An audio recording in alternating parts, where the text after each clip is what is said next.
పూజించు వారికి రాదు దరిద్రం, కోరిన వరముల ఇచ్చే శివుడు, తరగని సిరులందించే విభుడు.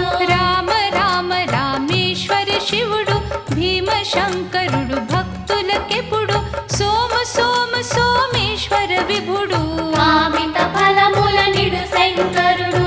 వాడవాడలో శివుని మందిరం, చూడ చక్కని శివుని ఆలయం, ధూప దీప నైవేద్యము నిత్యం, నిత్య కళ్యాణం పచ్చ తోరణం. భక్తుల పాలిట భాగ్య విధాత, భవ భయహర శివ ముక్తి ప్రదాత, శివ శరణుల పాలిట కల్పతరు, మృత్యుంజయ శివ శంకర శంభో. పార్వతిపతి హర హర మహాదేవ, శివుని నామమది శరణుల బ్రోవ, శివుని రచనలో సృష్టి రహస్యం.